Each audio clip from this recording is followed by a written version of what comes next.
माझ्या आईच्या निधनानंतर माझ्या वहिनीने माझं लग्न एका वेड्या मुलाशी लावून दिलं. ती असं समजत होती की माझं लग्न जर वेड्या मुलाशी झालं तर मी आयुष्यभर त्याच्यासोबत त्रास सहन करत राहीन, मला कधीच सुखाचे दिवस दिसणार नाहीत. पण असं काही झालं नाही. उलट सगळं त्यांच्या विचारांच्या विरुद्धच झालं. माझं नाव प्रिया आहे. माझ्या लहानपणीच माझ्या वडिलांचं निधन झालं होतं. माझ्या आईनेच मला आणि माझ्या भावाला वाढवलं. ती घराघरात जाऊन लोकांची भांडी धुवायची, कामं करायची आणि त्यावरच आम्हा दोघांना 2 वेळचं अन्न द्यायची. आईने आमच्यासाठी दुसरं लग्न केलं नाही, कारण ती म्हणायची मी जर दुसरं लग्न केलं तर ठाऊक नाही आपला सावत्र बाप तुमच्याशी कसा वागेल. म्हणून तिने स्वतः कष्ट करून आम्हाला वाढवलं, शिकवलं. भावाचं शिक्षण पूर्ण झाल्यावर त्यांनी नोकरी शोधायला सुरुवात केली, पण त्याला काही कुठेच नोकरी मिळत नव्हती. तो दिवसभर नोकरीच्या शोधात भटकायचा आणि रात्री निराश होऊन घरी परत यायचा. आता आईची तब्येतही बिघडायला लागली होती, त्यामुळे ती पण लोकांच्या घरात काम करू शकत नव्हती. म्हणून भावाने मजबुरीने एका फॅक्टरीत काम करायला सुरुवात केली.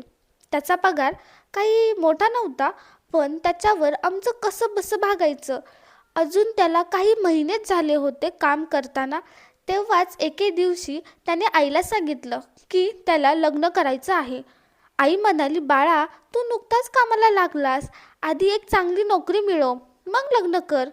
पण भावाने सांगितलं की तो आपल्या कॉलेजमधल्या एका मुलीवर प्रेम करतो आणि त्या मुलीच्या घरच्यांना त्यांच्या प्रेमाबद्दल कळलं आहे, त्यामुळे ते तिचं लग्न दुसरीकडे लावणार आहेत. आई तू तिच्या घरच्यांकडे माझं नातं घेऊन जा, नाहीतर ते तिचं लग्न दुसरीकडे लावतील. मी तिच्याशिवाय राहू शकत नाही. मी तिच्यावर खूप प्रेम करतो आणि तीही माझ्यावर तितकंच करते.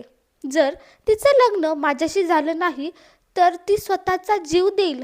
आई म्हणाली, बाळा तू काय बोलत आहेस, इतक्या लवकर लग्न कसं होणार. भाऊ म्हणाला, प्लीज आई, जर माझं तिच्याशी लग्न झालं नाही तर मीही स्वतःचा जीव देईन. आईचं मन हादरलं.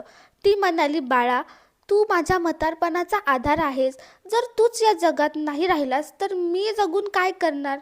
ठीक आहे, मी त्या मुलीसाठी नातं घेऊन जाते, पण जर तिच्या घरच्यांनीच नकार दिला तर तू काय करशील.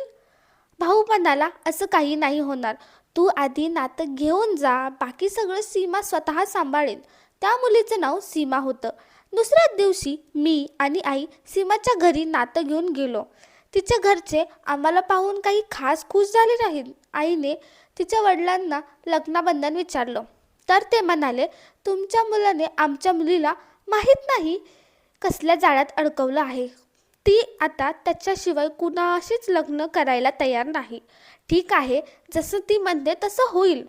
तुम्ही पुढच्याच आठवड्यात वरात घेऊन या, आम्ही लग्न लावून देऊ, पण त्यानंतर आमचा तिच्याशी काहीही संबंध राहणार नाही. आई म्हणाली, इतक्या लवकर लग्न कसं होणार. अजून तर आमच्याकडे कोणतंही लग्नाची तयारी काहीच नाही. माझ्या मुलाला अजून चांगली नोकरीही नाही. म्हणूनच तर त्यांनी फॅक्टरीत काम सुरू केलं आहे. आधी त्याला स्थिर नोकरी मिळू दे, मग आम्ही लग्न करू. पण सीमाचे घरचे मानायला तयार नव्हते. ते म्हणाले, जर पुढच्या आठवड्यात वरात घेऊन आलात तर ठीक, नाहीतर आम्ही तिचं लग्न दुसरीकडे लावू. आम्ही आता तिला आमच्या घरी ठेवणार नाही.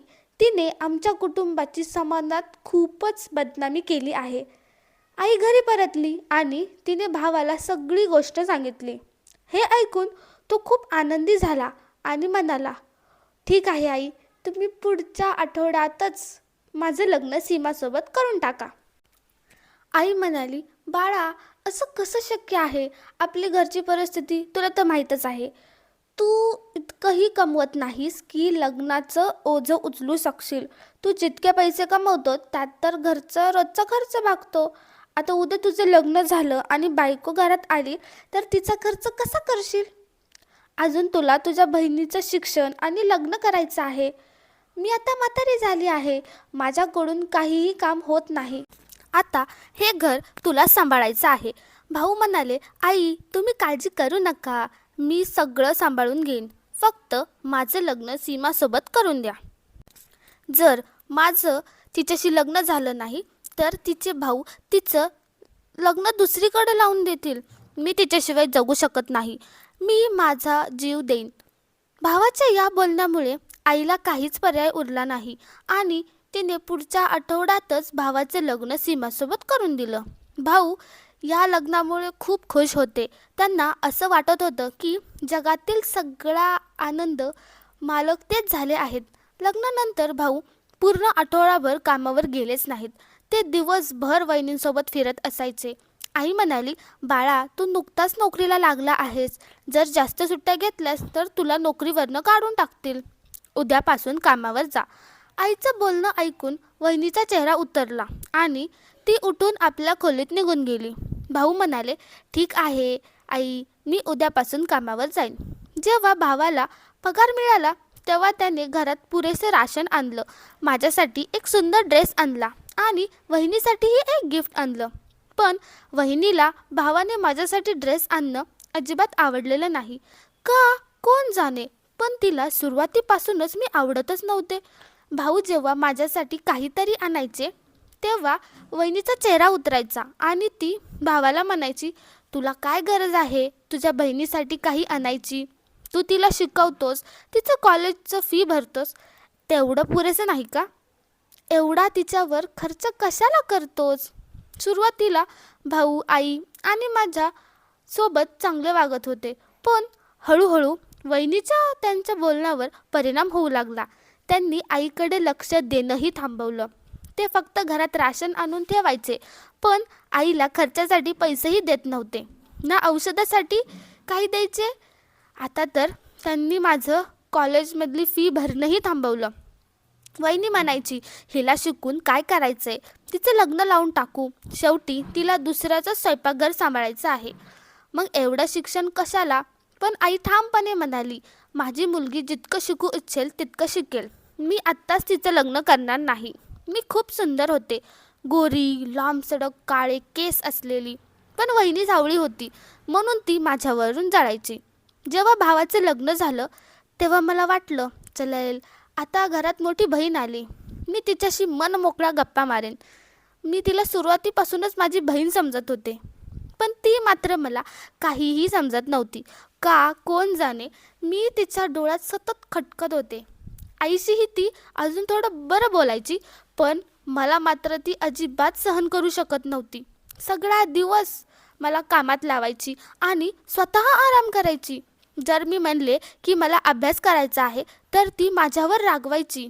आई तर आता सतत आजारी राहू लागली होती. मी भावाला म्हणायचे, आई, आपण आईचा इलाज चांगल्या डॉक्टरांकडे करून घेऊ. तेव्हा वहिनीमध्ये बोलायची, सरकारी हॉस्पिटलमध्ये पण चांगला इलाज होतो, तिथेच ने आईला. तुझा भाऊ एवढे पैसे कमवत नाही की तुमच्यावर सतत खर्च करत बसेल. उद्या आपल्याला पण मुलं होतील, त्यांच्यासाठी पण साठवून ठेवावं लागेल. सगळं जर तुमच्यावरच खर्च केलं तर आपल्याकडे काय उरणार? भाऊही तिच्या बोलण्याशी सहमत व्हायचे. वहिनी स्वतः ताजं जेवण करायची आणि आम्हा दोघींना, मला आणि आईला शिळं जेवण द्यायची. मी भावाला सांगितलं की वहिनी असं करते तर भाऊ उलट माझ्यावरच रागवायचे. लग्नानंतर भाऊ पूर्णपणे बदलले होते. का हे कळत नव्हतं. एक दिवस मी कॉलेजवरून आले तर आई पलंगावरून तरफडत पडली होती. ती वहिनीला आवाज देत होती, पण वहिनी उठत नव्हती. मी धावत जाऊन विचारलं, आई काय झालं? आई म्हणाली, माझ्या पोटात खूप दुखतंय. मी लगेच आईला हॉस्पिटलमध्ये नेलं. डॉक्टरांनी तपासणी केली आणि सांगितलं की आईच्या पोटात इन्फेक्शन झालं आहे, त्यांना ॲडमिट करावं लागेल. मी म्हणाले, ठीक आहे डॉक्टर, तुम्ही आईला ॲडमिट करा आणि लगेच उपचार पण सुरू करा. मी हॉस्पिटलमधूनच भावाला फोन करून सांगितलं की आईची तब्येत खूपच बिघडली आहे, ती रुग्णालयात आहे, तुम्ही लवकर या. थोड्या वेळानंतर भाऊ आले. डॉक्टरांनी सांगितलं की उपचारासाठी 10,000 रुपये लागतील. भाऊ म्हणाले, ठीक आहे, मी पैशांची व्यवस्था करतो. हे बोलून भाऊ घरी गेले. पण घरी गेल्यावर वहिनीने काय सांगितले कोणास ठाऊक. ते म्हणायला लागले, माझ्याकडे एवढे पैसे नाहीत, तू आईला सरकारी हॉस्पिटलमध्ये दाखल कर, तिथं कमी खर्चात इलाज होईल. मी म्हणाले, भाऊ तुम्ही असं कसं बोलू शकता? आईने लहानपणापासून किती कष्ट करून आपल्याला वाढवले, शिकवले, आयुष्यभर आपल्यासाठी झटली आणि आज जेव्हा आईला आपल्या मदतीची सर्वात जास्त गरज आहे तेव्हा तुम्ही हात मागे घेत आहात. भाऊ, तुम्ही असं कसं करू शकत नाही? वहिनी म्हणाली, जेव्हा आपल्याकडे पैसेच नाहीत तेव्हा काय आम्ही चोरी करायची का? तू तुझ्या आईला सरकारी रुग्णालयात ने, तिथं तिचा इलाज होईल. मी म्हणाले, ठीक आहे भाऊ, जर तुम्हाला आईचा इलाज करवायचा नसेल तर मी स्वतः तिचा इलाज करते. आईच्या लग्नातील काही दागिने अजून ठेवलेले होते जे आईने माझ्यासाठी जपून ठेवले होते. त्यातील एक अंगठी मी विकली ज्यामुळे आईचा इलाज करवता येईल. मी पैसे घेऊन हॉस्पिटलमध्ये गेले आणि डॉक्टरांना दिले. बहुधा शिळं जेवण खाल्ल्यामुळे आईच्या पोटातलं इन्फेक्शन खूपच वाढलं होतं. 2-3 दिवस ती रुग्णालयातच राहिली. मग थोडी बरी झाल्यावर मी तिला घरी घेऊन आले. भाऊ आणि वहिनी दोघेही आश्चर्यचकित झाले की मी इलाजासाठी पैसे कुठून आणले. भाऊ विचारायला लागले, तुझ्याकडे एवढे पैसे आले कुठून? मी म्हणाले, तुम्हाला काय फरक पडतो, कुठूनही आले असतील. तुम्ही तर पैसे द्यायला नकारच दिला होता. तुम्ही तुमच्या आईला विसरू शकता, पण मी माझ्या आईचा त्याग आणि कष्टांना कधीच विसरू शकत नाही. वहिनी लगेच भावाला माझ्या विरुद्ध भडकवायला लागली. ती म्हणाली, कोण जाणे तुझ्या बहिणीने आपलं तोंड काळं करून एवढे पैसे कुठून आणले आहेत. भाऊ तिच्या बोलण्यावर विश्वास ठेवून माझ्यावर हात उचलू लागले आणि ओरडले, सांग, तू एवढ्या पैशांची व्यवस्था कुठून केलीस? मी काहीच बोलले नाही, कारण जर मी सांगितलं असतं तर ते उरलेले दागिनेही माझ्याकडून घेतले असते. भावाने माझं कॉलेजला जाणंही बंद केलं. वहिनी दिवसभर माझ्याकडून घरची सगळी कामं करून घ्यायची. एक दिवस भाऊ म्हणाले, मी तुझं लग्न ठरवलं आहे, पुढच्या आठवड्यातच तुझं लग्न आहे, तयार राहा. मी म्हणाले, भाऊ, तुम्ही काय करत आहात? माझं लग्न झालं तर आईची काळजी कोण घेईल? भाऊ म्हणाले, तू त्यांची काळजी करू नकोस, मी आईची काळजी घेईन. मी म्हणाले, मी तुमच्या आणि वहिनीच्या भरोशावर आईला सोडून कुठेही जाणार नाही. तुम्ही माझं जबरदस्ती लग्न लावू शकत नाही. जर जबरदस्ती केलीत तर मी पोलिसात तक्रार करेन. हे ऐकून भाऊ रागाने पेटले आणि मला मारायला लागले. म्हणाले, तू तुझ्या भावाला जेलमध्ये टाकशील. माझ्या ओरडण्याचा आवाज ऐकून आई उठली आणि माझ्याकडे यायला लागली, पण ती जिन्यातून घसरली आणि खाली पडली. तिच्या डोक्याला जबर मार लागला आणि ती तिथेच मरण पावली. मी धावत तिच्याकडे गेले, पण तोपर्यंत आई माझ्यापासून कायमची दूर गेली होती. आईच माझा शेवटचा आसरा होती. तीही मला सोडून गेली. आईच्या निधनानंतर फक्त 10 दिवसांनी भावाने माझं लग्न लावून दिलं. मी तयार होऊन मंडपात पोचले आणि जेव्हा माझ्या नवऱ्याला पाहिलं तेव्हा माझ्या पायाखालची जमीनच सरकली. स्वतःचा भाऊ आपल्या बहिणीशी असं कसं करू शकतो? ज्याच्याशी माझं लग्न लावलं गेलं तो माणूस पूर्ण वेडा होता. त्याचा चेहरा आणि हावभाव बघूनच समजत होतं की तो शुद्धीवर नाही. मी तिथून पळून जायचं ठरवलं, पण वहिनीने जबरदस्ती माझा हात पकडला आणि मला मनपात बसवलं. माझं लग्न त्या वेड्या माणसाशी लावून दिलं. मी फार रडत होते. माझा भाऊ आणि वहिनी दोघांचा चेहराही मला पाहवत नव्हतं. एकदा माणूस एखाद्यावर इतका द्वेष कसा करू शकतो की त्याचं संपूर्ण आयुष्य उद्ध्वस्त करावं? जेव्हा मी सासरी पोचले तेव्हा कोणीतरी सांगितलं की या वेड्या माणसाशी माझं लग्न लावण्याच्या बदल्यात भावाला खूप पैसे मिळाले आहेत. मी माझ्या नशिबाला शाप देत बसले होते. मी खोलीत शांत बसले होते तेव्हा माझा नवरा आत आला. त्याच्या तोंडातून लाळ गळत होती. तो माझ्या जवळ आला आणि खिशातून एक छोटा डब्बा काढून मला दिलं आणि पुन्हा बाहेर गेला. मी तो डब्बा उघडला तर त्यात एक सुंदर ब्रेसलेट होतं. मला तर विश्वासच बसत नव्हता की एक वेडा माणूस मला असं गिफ्ट देऊ शकतो. रात्री केव्हा डोळा लागला मला कळालंच नाही. सकाळी उठले तेव्हा माझ्या खोलीत माझे कपडे ठेवले होते, अतिशय महागडे आणि सुंदर. तसंच काही दागिनेही ठेवलेले होते. मी ते घालून तयार झाले. माझा नवरा वेडा आहे, पण तो माझ्या प्रत्येक गोष्टीची काळजी घ्यायचा. मला तर विश्वासच बसत नव्हता की एखादा वेडा माणूस इतक्या समजुतीने वागू शकतो. तो दिवसभर खेळणी घेऊन खेळायचा आणि तो मोडत बसायचा. सारा दिवस विचित्र वागायचा आणि रात्री दुसऱ्या खोलीत झोपायला जायचा. त्याच्या खोलीतून मला विचित्र आवाज यायचे.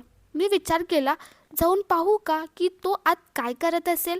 जेव्हा मी पाहण्याचा प्रयत्न केला तेव्हा त्याच्या वागणुकीमुळे मला भीती वाटायची. तो माझ्यावर हल्ला तर करणार नाही ना. या घरात मला काहीही कमी नव्हतं. मला चांगलं अन्न मिळायचं, आरामदायी जागा मिळायची, पण मन मात्र एकटं आणि उदास होतं. शरीराला चांगलं परिधान मिळायचं. एक दिवस मी ठरवलं की मी माझ्या नवऱ्याचा इलाज करेन. कदाचित तो बरा होईल. मी असं ऐकलं होतं की पागल लोकांशी प्रेमाने आणि चांगल्या वागणुकीने वागलं तर ते सुधारतात. मी माझ्या नवऱ्याबरोबर राहायला खूप इच्छित होते, पण तो माझ्यापासून दूर पळून जायचा. मला त्याची काळजी घ्यायची होती. कदाचित माझ्या काळजीमुळे तो बरा होईल. मी त्याला डॉक्टरांकडे नेऊ इच्छित होते, पण तो माझ्याबरोबर जायला तयारच नव्हता. मला समजतच नव्हतं की काय करावं. एक दिवस माझा भाऊ आणि वहिनी मला भेटायला आले. वहिनी माझे कपडे आणि दागिने पाहून आश्चर्यचकित झाली आणि म्हणाली, तुझ्याकडे इतके छान कपडे आणि दागिनेही कुठून आले. मी म्हणाले, हे सगळं माझ्या नवऱ्याने दिले. ती म्हणाली, तुझा नवरा तर पागल आहे ना, तो हे सगळं कसं काय देऊ शकतो. मी म्हणाले, माझा नवरा पागल नाही आहे. कदाचित तुम्ही पागल आहात की तुला असं चांगला माणूस समजत नाही. माझा नवरा माझी फार काळजी घेतो. तो मला लागणारी प्रत्येक गोष्ट पुरवतो. मी वहिनीला बोलवलं, या मी तुला माझी खोली दाखवते. ती या खोलीत आली आणि तिच्या डोळ्यात विश्वास ठेवू शकण्याजोगा आनंद भरला. खोलीत गरजेच्या सगळ्या वस्तू होत्या. खोलीत AC देखील होता. मी म्हणाले, वहिनी तुमचे खूप आभार. तुम्ही मला हा माणूस दिला. कदाचित यापेक्षा चांगला जीवनसाथी मला मिळणारही नव्हता. मला या घरात खूप आनंद आहे. चांगलं झालं की तुम्हीच माझं लग्न इथे करवलं. जर मी तुमच्या घरी राहत असते तर कदाचित मी मरणार होते. वहिनी माझ्याकडे बघून आणि माझा ऐशोआराम पाहून रागाने अंग जळून परत आपल्या घरी निघून गेली. आता तर मला माझ्या नवऱ्याला बरं करायचं होतं, म्हणून त्याच्या जवळ राहायचं मी ठरवलं. परंतु जेव्हा जेव्हा मी त्याच्या जवळ जायचे तो मला दूर करून स्वतःच्या खोलीत चालून जायचा. मला समजतच नव्हतं की तो तिथे काय करतो. तो स्वतःची नीट काळजी घेत नसे, पण माझी आणि घरातील सगळी काळजी घेत असे. एक दिवस मी ठरवलं की मी त्याच्या खोलीत लपून बसीन आणि तो एकटा असताना पाहीन. रात्री त्याच्या खोलीत जाण्याआधी मी गपचूप त्याच्या खोलीत जाऊन लपून बसले. काही काळानंतर माझा नवरा खोलीत आला आणि शांत बसला. त्याला पाहून कधीच असं वाटलं नाही की तो पागल आहे. त्याने आपल्या खिशातून फोन काढला आणि कोणाशी तरी बोलू लागला, खूप सामान्य पद्धतीने. हे पाहून मला खूप मोठं आश्चर्य झालं. त्याच्याकडे फोन कसा असू शकतो. तो तर सर्व काही मोडतो. फोनवर बोलून झाल्यावर तो पलंगावर आराम करायला तयार होता. मी ताबडतोब त्याच्यासमोर उघडपणे येऊन विचारलं, हे सगळं काय आहे.